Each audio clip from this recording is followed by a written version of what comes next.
What do you call a blind dinosaur? Do you think he saw us? This is Ruubez Reviews, and today we're going to be talking about Jurassic Park. There may be spoilers ahead. So, Jurassic Park was directed by Steven Spielberg and came out in 1993, which is 24 years ago.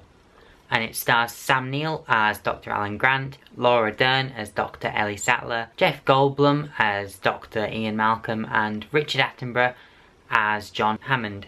And it's based on the novel by Michael Crichton, and the story focuses on Dr. Grant, Dr. Sattler and a few other people going to Jurassic Park expecting a tour of an island. It turns out that the main attraction on this island is genetically engineered dinosaurs which have been brought back from extinction. And then a few things go wrong, the power goes out, the fences go down, the dinosaurs break loose, and it becomes more of a survival movie in which the main threat to your life is the dinosaurs, but just a few of them. The main message of this movie is also that dinosaurs are not monsters, they're just animals, and they're doing what nature has programmed them to do. So because this film isn't exactly new, a review of the normal style of movie review just kind of wouldn't work for the situation because I've seen this film many times. So I'm going to talk more about how it does now. Because I've watched the Blu-ray version, and because it's Blu-ray, it means that it's got the same quality as it was originally filmed in.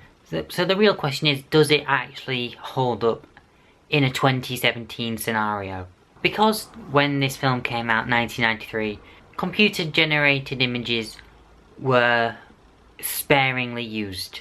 The principal idea of this film was going to be stop motion and a little bit of CGI, not much, but then during the production of the film, a CGI company created a bunch of scenes, showed them to the producers of Jurassic Park, and then we ended up with a mixture of CGI and the stop motion and the puppetry, and it really does hold up. There are a few scenarios where it is very, very dated, but on the whole, it holds up. There are situations, for example, the sick Triceratops, where the animatronic of the dinosaur make it seem like it's really there, because it really is there. Sam Neill, Laura Dern, they can interact with this animatronic Triceratops, which just adds another layer to the film because it's really there. They're not working around a tennis ball on a stick.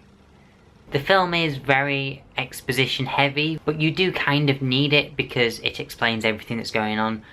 The fundamental reason of Jurassic Park existing is very, very sciencey, and it is even more so in the original source material.